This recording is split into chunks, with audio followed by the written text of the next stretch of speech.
There was once a teacher, known far and wide for being strict, almost cruel. His reputation among the students was built on fear. He wasn't one to tolerate disobedience or slackers. His class had exactly 30 students, and if any of them misbehaved, their punishment was severe. He'd make them stay late, sometimes until midnight, locked away in the dimly lit library, forced to study in isolation. To make sure none of them snuck off or dozed off, he had a clever system.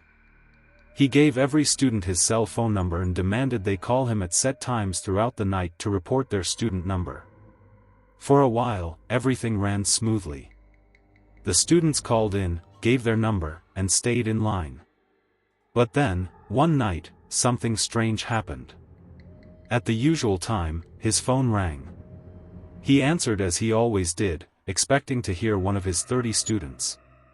But instead, a soft voice, muffled, almost ghostly, came through the speaker. "Hi, teacher. I'm number 31. He froze.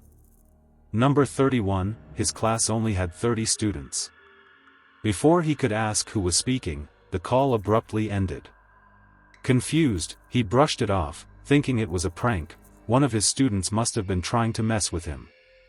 But as the night went on, he grew angrier. How dare one of them play such a foolish joke? The next day, he stormed into the classroom, his eyes blazing with fury. "Whoever called me last night pretending to be number 31, stand up right now." His voice echoed through the room, but the classroom was silent. No one moved.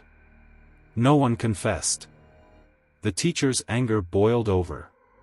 He threatened the entire class, warning them that if it happened again, they'd all face his wrath.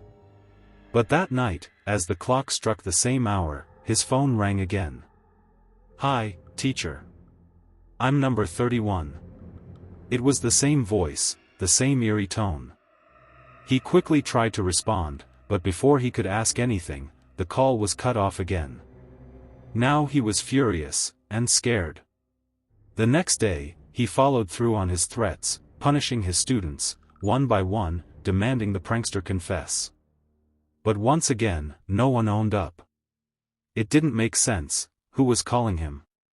None of his students admitted to it, and no one had any idea what he was talking about. Night after night, it happened. The phone rang. The same voice. "Hi, teacher. I'm number 31. The teacher was losing his mind.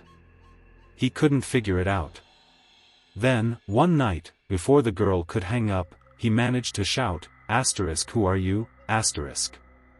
In a weak, haunting whisper, the girl replied, "I'm in your class, teacher. You know me." The teacher's blood ran cold. His voice trembled. "My class only has 30 students. Stop this now." But the girl's voice continued. "I'm always watching you, teacher. I'm there every day in class, but you always turn your back on me. I just want to see your face." Before he could respond, the call cut off. The silence that followed felt heavier than ever before. The teacher, now terrified, began to change. He stopped making his students stay late after class. He even went as far as changing his phone number, hoping to escape the eerie calls. But the calls didn't stop. No matter what he did, the phone kept ringing. The same time. The same voice.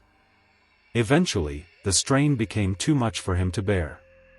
The calls were driving him insane. He couldn't sleep, couldn't eat, he couldn't escape the voice of number 31. Finally, he retired early, abandoning his career and the school. Months passed, and the school began renovations in his old classroom. The builders, while replacing the old blackboard, stumbled upon something horrifying. Hidden behind the wall, sealed away for who knows how long, was the decayed body of a young girl.